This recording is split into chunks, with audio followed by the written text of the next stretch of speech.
Assalamualaikum warahmatullahi wabarakatuh. Alhamdulillahirabbil alamin. Allahumma shalli ala Muhammad wa ala ali Muhammad. Kita sudah sampai di tafsir surat Al-A'raf ayat 156. Di ayat sebelumnya kita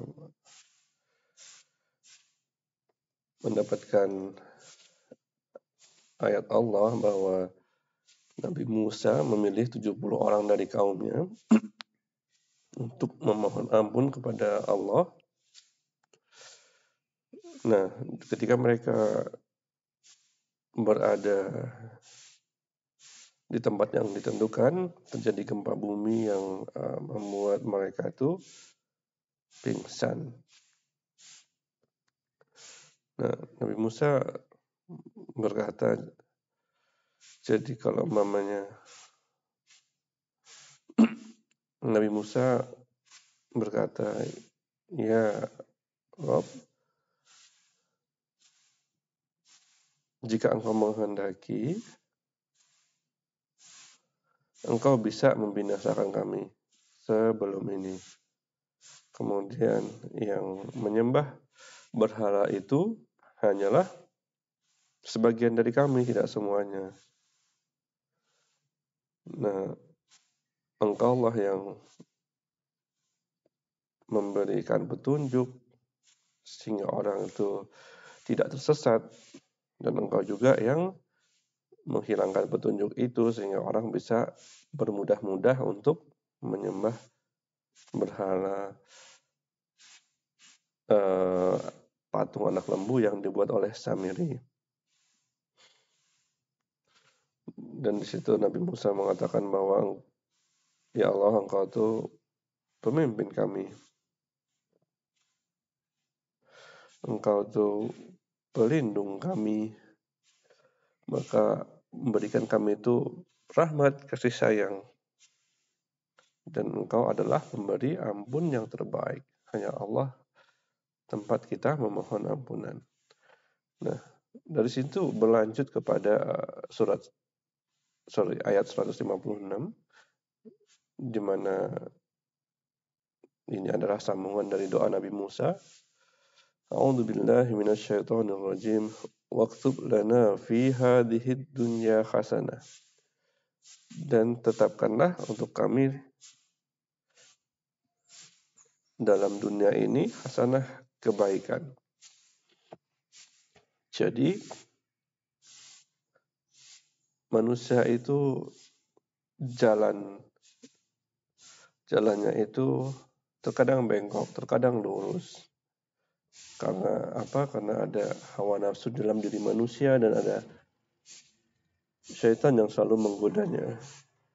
Dan Nabi Musa meminta bahwa walaupun naik turun seperti itu ya Allah, kondisi keimanan kami tetaplah pada kami ini kebaikan untuk selalu beriman kepadamu.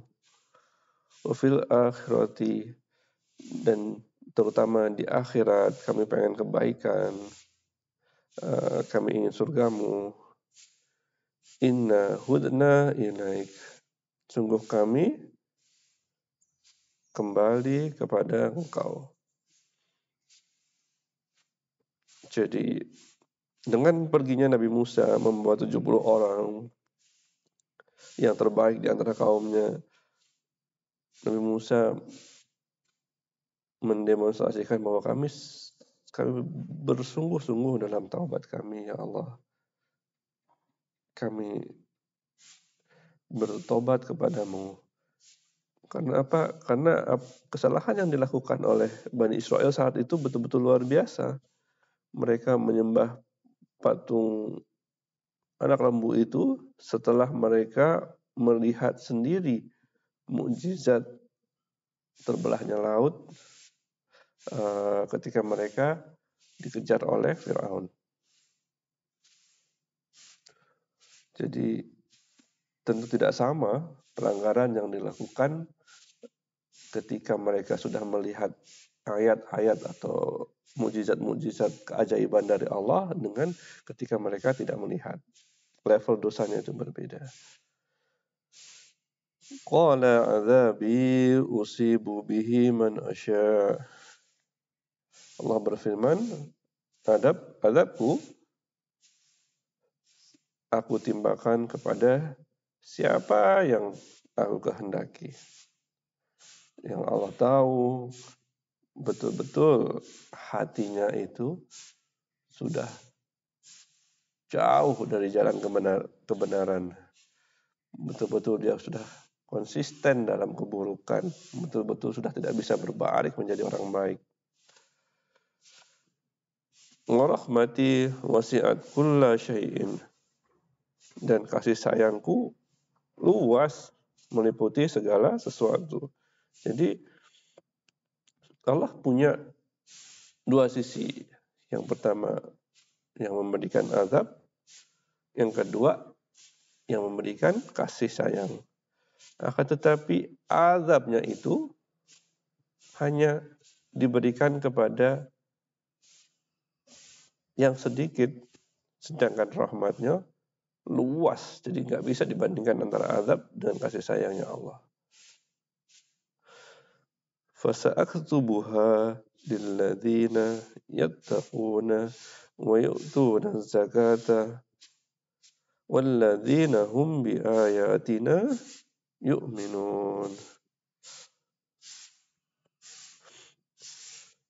Maka aku akan menetapkan rahmat atau kasih sayang itu untuk orang yang mereka yang pertama bertakwa. Bertakwa itu artinya apa yang Allah minta dalam syariat dilaksanakan, dia laksanakan, yang Allah minta dalam syariat dijauhi, dia jauhi.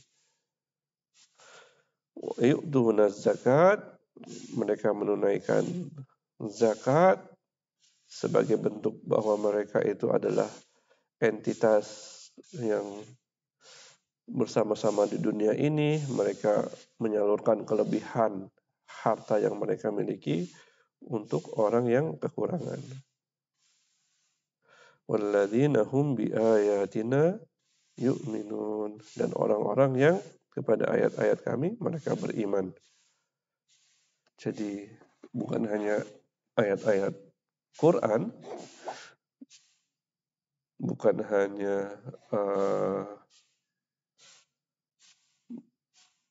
hanya kepada sesuatu yang Rasul-Rasul Allah sampaikan, akan tetapi ketika berhadapan dengan mukjizat, mereka tidak serta-merta memandang mudah, untuk kemudian dalam waktu yang lainnya mereka bisa berbalik arah seperti yang Bani Israel lakukan. Alladzina yattabi'una ar-rasulan nabiyya ummiyya. Orang-orang yang mereka mengikuti Rasul, seorang nabi yang ummi, buta huruf.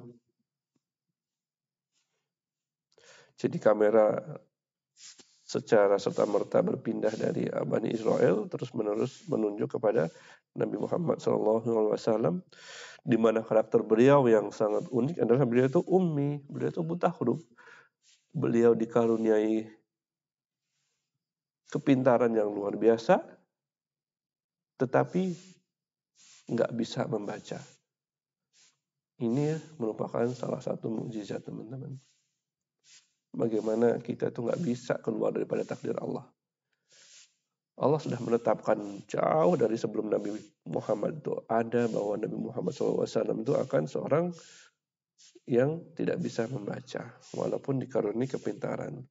Apa sulitnya buat Nabi Muhammad SAW belajar membaca? Untuk kemudian beliau bisa membaca literatur-literatur dari bangsa-bangsa besar yang ada di sekeliling Jazirah Arab, seperti Romawi, Persia. Akan tetapi Allah ingin menunjukkan kepada manusia bahwa Nabi Muhammad SAW bukan manusia sembarangan. Dia dapat ilmu bukan dari belajar dari tempat lain, tetapi ilmunya datang langsung daripada Allah. alladzi yajidunahu maktuban indahum fit Taurati wal Injil, yang mereka dapati namanya tertulis di sisi mereka di dalam Taurat dan Injil. Jadi Nabi SAW bukan hal yang baru buat orang Yahudi dan Nasrani, karena mereka sudah mendapatkan namanya di dalam kitab mereka. Ya'muruhum bil ma'rufi wa yanhahum 'anil munkar,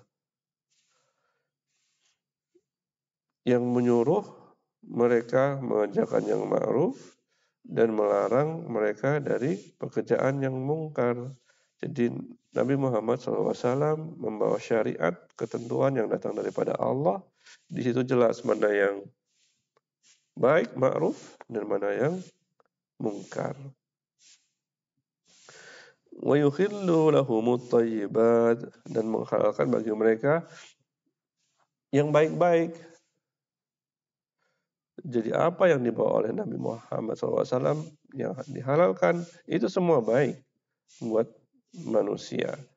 Allah yang menciptakan manusia, Allah yang tahu zat-zat aditif apa yang baik buat manusia. Wa yukharrimu alaihimul khaba'itha, dan mengharamkan atas mereka yang buruk-buruk. Wa yadha'u anhum israhum wal aghlala allati kanat alaihim, yang membuang dari mereka beban-beban mereka. Ada banyak ibadah yang berat untuk dilaksanakan. Contohnya ketika dulu orang kafir berhaji, mereka diminta, maksudnya ada syariah, ada aturan yang meminta mereka untuk memakai pakaian yang betul-betul suci, yang tidak pernah selama penggunaan pakaian itu dipakai untuk mengerjakan dosa. Nah, sekiranya tidak mampu, mereka harus membeli pakaian yang baru. Di Mekah, sekiranya tidak mampu lagi, mereka harus bertawaf tanpa pakaian. Nah, itu betul-betul suatu aturan yang membelenggu, yang menyusahkan manusia. Nggak semua orang mampu beli pakaian yang baru. Nggak semua mampu. Dan juga nggak semua orang mampu untuk bertawaf secara tidak berpakaian, secara telanjang. Nah, itu adalah contoh-contoh inovasi-inovasi buatan manusia yang memberatkan. Kemudian untuk Bani Israel, ketika istri mereka datang bulan, mereka diminta untuk tidak mendekati istri mereka sama sekali. Jadi jauh, jadi mungkin berpisah kamar atau berpisah rumah. Nah, di aturan Nabi Muhammad semua itu dimudahkan.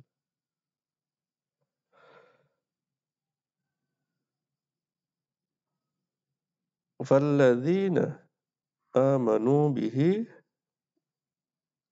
maka orang-orang yang mereka beriman kepadanya, wa'azzaruhu, memuliakannya, maksudnya mendudukkan Nabi Muhammad Sallallahu Alaihi Wasallam sebagai sosok yang dihormati, sosok yang menjadi panutan. Wa nasaruhu, dan mereka menolongnya ketika Nabi Muhammad SAW kesulitan karena harus menghadapi musuh, maka kita diminta untuk berjihad membantu Nabi.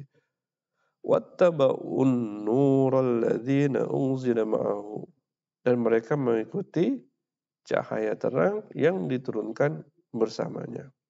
Jadi Nabi Muhammad SAW diberikan oleh Allah ilmu, panduan yang menjadi cahaya, yang membedakan mana yang baik, mana yang buruk, sehingga membawa orang-orang yang ada dalam kegelapan, yang mengikuti aturan-aturan buatan manusia, menjadi lebih baik situasinya. Ulaika humul muflihun. Maka mereka itulah orang-orang yang beruntung. Mereka mendapatkan apa yang Nabi Musa doakan, yaitu Nabi Musa meminta kebaikan di dunia dan di akhirat. Itulah definisi orang-orang yang beruntung. Baik, cukup komprehensif apa yang kita pelajari, menyambung ayat demi ayat. Mudah-mudahan kita belajar bahwa dalam Quran itu ada suatu jalinan yang harmonis, yang kalau kita lihat dari awal, kenapa kok tahu dari Nabi Musa jadi Nabi Muhammad? Kan tetapi semua itu saling kait-mengait, dan mudah-mudahan kita sambil sama-sama mencari ilmu untuk lebih memahami tafsir Quran. Itu dulu. Assalamualaikum warahmatullahi wabarakatuh.